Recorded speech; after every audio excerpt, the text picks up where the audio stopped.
네, 안녕하세요. 이번 시간부터 이제 법인세법이 같이 보고 공부하도록 하겠습니다.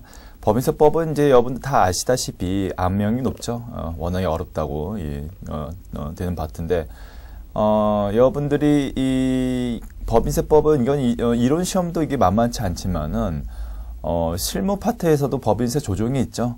그 법인세 조정이 이제 여러분 실무만 잘 한다고 해서 되는 게 아니고 이 이론 파트가 받침이 돼 있어야지만이 법인세 조정을 또 할 수가 있어요. 자, 그래서 이제 단순하게 여기서 법인세 이 이론만 이렇게 공부하신다고 생각하지 마시고 법인세 조정 실무를 같이 공부한다고 생각하시고 접근하세요. 이론 파트 같은 경우에는 되게 이제 단순한 이제 이 설명대에서 이제 공부하시면 될 것 같고요. 제가 볼 때는. 계산 문제 같은 거 있죠? 우리 조정할 때. 계산 문제는 이제 법인세 조정할 때 이게 나옵니다. 그래서, 거꾸로 이제 이 계산 문제가 이 이론 시험에서는 나오지 않아요. 이론 시험에서 계산 문제 그런 것들은 절대 나오지 않으니까 걱정하지 마시고, 여러분들 이 계산 구조에 대해서만 좀 아시면 돼요. 어떻게 계산하는지 이런 것들은 어차피 그 회계 프로그램이 다 해주니까 어떻게 계산하는지까지 아실 필요 없고요. 그러니까 단순하게 이게 어떻게 흘러가고 있구나. 데이터가 이렇게 해서 요렇게 하니까 요렇게 나온다. 데이터가 요걸 넣었을 때 뭐가 잘못되어 있구나. 이런 것들 정도만 좀 아시면 되겠습니다. 그래서 이번 시간에 이제 우리가 이제 법인세 이 파트를 한 8시간 정도 걸쳐서 보게 될 건데 여러분들이 이제 이 실무 따로 공부한다고 생각하지 마시고 같이 쭉 이렇게 따라오시면 되겠어요. 혹시라도 여러분들 난 답답하니까 법인세 실무 먼저 보겠다. 그런 생각을 일단 접어 놓으시고요. 이거 모르시면 여러분들 법인세 내용을 모르시면 조정을 할 수가 없어요. 해봐야 이거는 적응 안 된 거죠, 이게. 그래서 일단 여러분들 먼저 법인세 완전히 이게 이론을 마스터하고 난 다음에 조정을 보시는 게 이게 순서입니다. 자, 그래서 이제 232페이지는 법인세법 정리, 자, 보도록 하죠. 자, 법인세 정리인데, 이 법인세란 건, 소수에 잠깐 설명드렸듯이, 법인에 대한 소득에 대해서 세금 나온 게 법인세가 되는 거죠. 그래서 법인에 대한 이 소득의 종류가 먼저 뭐가 있고, 법인의 종류가 뭐가 있는지, 그거 먼저 잡아놔야 됩니다. 자, 그래서 보도록 하죠. 자, 우리가 먼저 이제 봐야 될 게, 법인의 이 종류부터 보도록 하죠. 여러분 교재 잘 안 나와 있는데, 자, 법인이야 해서 한 가지 종류만 있는 게 아니고요. 법인의 종류가 요렇게 있어요.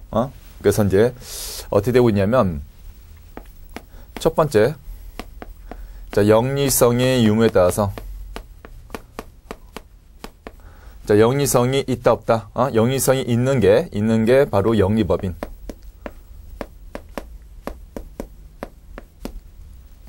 영리성이 없는 게 비영리법인, 요렇게 불려줍니다.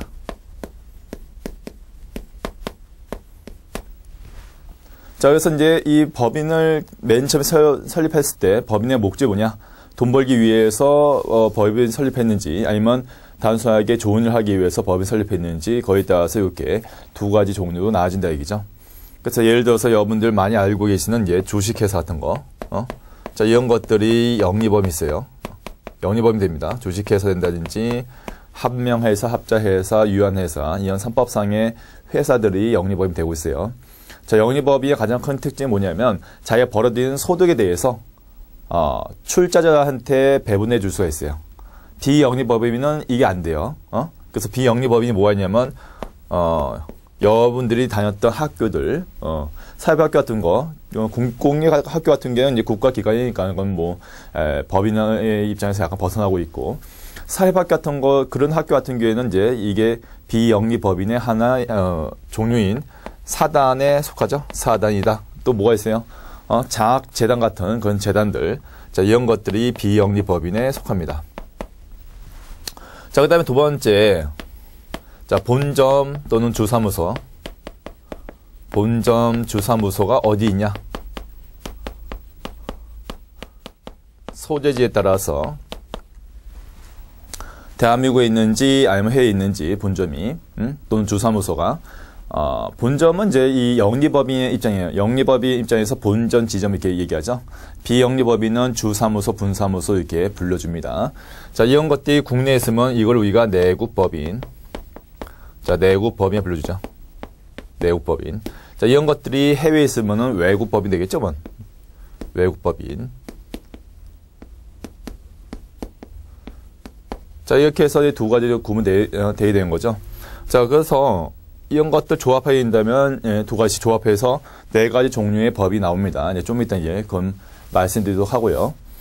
자, 그 다음에 두 번째 뭐가 있냐면 소득의 종류가 있어요. 소득의 종류. 과세되는 소득의 종류가 이런 게 있습니다. 첫 번째 뭐가 있냐면 여러분들 자 재무회계 때 공부하신 이제 손익계산서상의 당기 순이익하고 같은 내용. 바로 매년의 소득금액. 이거 우리가 매년 얘기하지 않고 법인세는 이제 좀 이따 보시게 되면 사업연도 얘기하죠. 사업연도. 그래서 각 사업연도의 소득금액.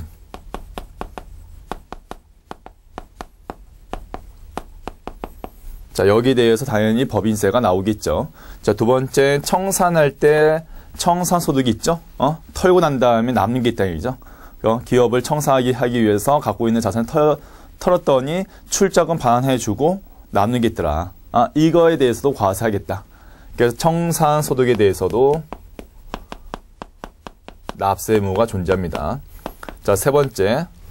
자, 이 법인이 갖고 있는 토지를 만약에 양도했어요.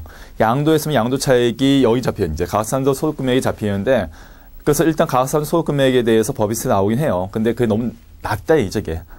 부동산 투기가 대한민국에 워낙 이제 핫 이슈되고 있다 보니까 너무 낮은 게 아니냐, 법인세가. 20%, 30%, 20% 이게 최고 22%까지 가고 있는데, 최고 22% 해봐야 이게 얼마 안 되니까는 좀 더 물리겠다.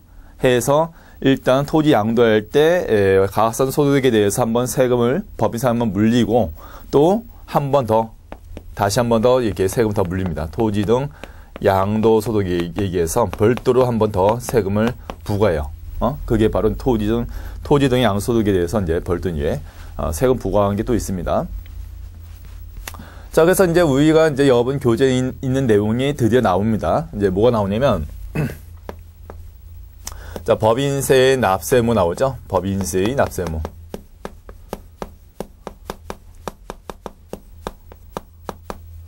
자, 이게 이제 문제 나오게 된 거죠. 법인세 납세 의무. 자, 그래서 우리가 어떻게 얘기했냐면 법인의 종류가 있다 얘기했죠. 법인의 종류. 법인의 종류가 있고 소득의 종류가 있고요.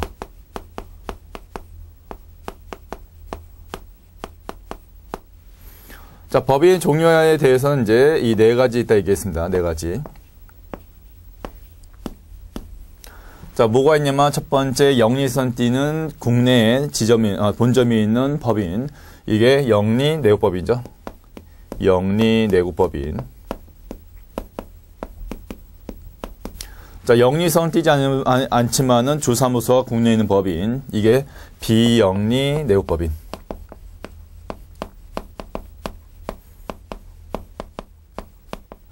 자, 영리성을 띠지만 본점은 우리나라 없어요.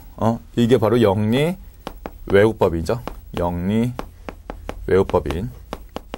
마찬가지 주사무소 우리나라 없는 자 비영리법인은 우리가 비영리외국법인 이렇게 불러줍니다. 비영리외국법인 된다고. 예. 자, 요렇게 불러주고 있어요. 자, 소득의 종류에 대해서는 또 어떻게 되고 있습니까? 아까 얘기했던 거 새가 나오죠? 자, 각 사업연도 소득이 있고요. 각 사업연도 소득이 나오게 되는 거고. 자, 그 다음에 청산소득이 있다 얘기했죠? 청산소득이 있고요. 그 다음에 토지 등의 양도소득이 있다 얘기했습니다.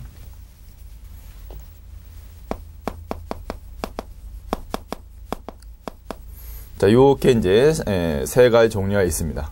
그럼 어디까지 법인세 신고 납부할 의무가 있을까 이기죠? 이렇게 됐을 때. 자, 영리내국법인 같은 경우에는 일단 먼저 여기부터 보죠. 가산도 소득에 대해서. 영리내국법인이 벌어진 소득에 대해서는 전부 다 납세 의무가 있겠죠. 우리나라뿐만 아니라 해외 나가서 벌어진 소득에 대해서 납세 의무가 존재한다. 그래서 우리가 이거를 자, 이렇게 불러줘요. 국내 모든 소득에 대해서 납세무가 존재한다. 자, 이렇게 얘기합니다. 그래서 해외에서 벌어진 소득에 대해서도 세금을 신고해야 돼요. 자, 그 다음에 두 번째, 비영리 내역법인은 영리 사업을 하지 않는다면 소득이 없겠죠. 그렇죠? 그래서 영리 사업 하지 않는 경우에는 그때는 법인세 신고조차도 하지 않습니다. 그래서 재단 같은 경우에 재단이 된다, 사장 된다. 이런데 같은 경우에는 영리 사업 하지 않았을 때는 세무서 갈 일이 없어요. 그런데 만약에 영리 사업 해요. 만약에 이제 학교에서 매점 같은 거 운영합니다. 이런 것들. 그때는 세금을 신고 납부해야 돼요. 그래서 수의 사업에서 발생한 소득에 대해서만 납세무가 존재할 뿐이에요. 자, 고유목적 사업에 대해서는 납세무가 없습니다. 자, 세 번째, 영리 외국법인은 어떻게 되고 있냐면 우리나라에 본점이 없는 법인은 우리나라에서 벌어들인 소득에 대해서만 납세무가 있겠죠. 다른 나라에서 벌어들인 소득에 대해서는 우리나라가 신경 쓸 일이 아닙니다. 그래서 이거는 어떻게 하고 있냐면 국내 원천 소득에 대해서만 납세무가 존재해요.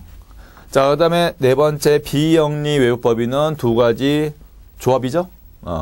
국내 원천 소득 중에서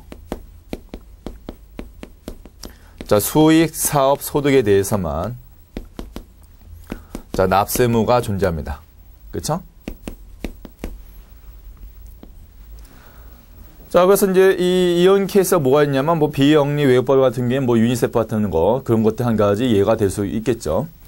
자, 그 다음에 청산소득 같은 경우에는 좀 어떻게 되고 있어요? 청산소득 같은 경우에는 영리 내역법인 당연히 납세무가 존재합니다. 그래서 청산할 때 발생한 남은 금액이 있다면 거기에 대해서 자, 법인세 일단 과세되고 나머지 금액을 알아서 이제 가져가면 돼요.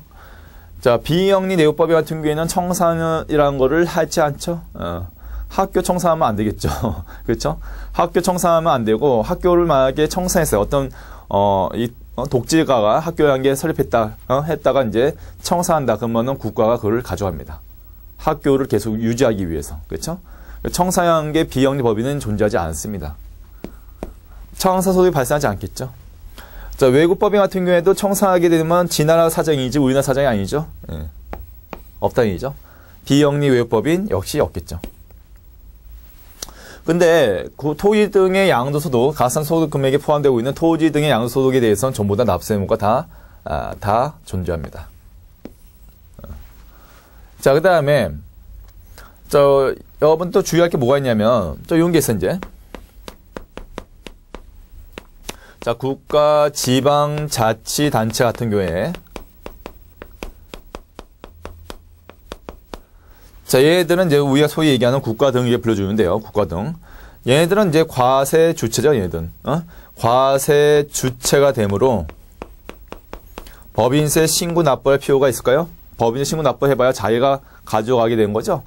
그래서 얘네들은 이제 과세 주체가 되므로 법인세 신고 납부 의무가 아예 없습니다. 그래서 이걸 우리가 자, 비과세 법인이다 라고 불러줍니다. 비과세 법인. 그래서 얘들에 대해서는 수의사업 한다 하더라도 법인세 신고 납부를 할 필요가 없어요. 자, 그렇게 된다면 이렇게 또 의문을 살 수 있는 건데 그러면 외국 정부냐? 그러면 외국 정부가 우리나라 와서 어떤 사업을 해요? 외국 정부에서 무슨 마트를 운영하고 있다, 연세점, 뭡니까? 연금마트 같은 거, 이런 것들을 운영하고 있다. 연금 매장 같은 거. 자, 그렇게 됐을 때는 과연 뭐가 될까? 어떻게 될까?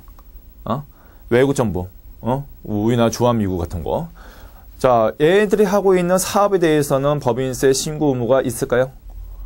외국 정부는 우리나라의 법인세, 과세 주체가 되지 않습니다. 않기 때문에 외국 정부는 어디에 근거해서? 비영리 외국 법인에 근거해서 납세무가 존재해요. 그 탱이죠. 자, 그 여러분들 232페이지에 있는 그런 표의 양식이죠, 이게. 표의 양식인데 이 내용이 좀 중요하다는 거 자, 잊지 마시고요. 자, 이 내용을 여러분들 잘 이제 정리해 놓으시 바랍니다.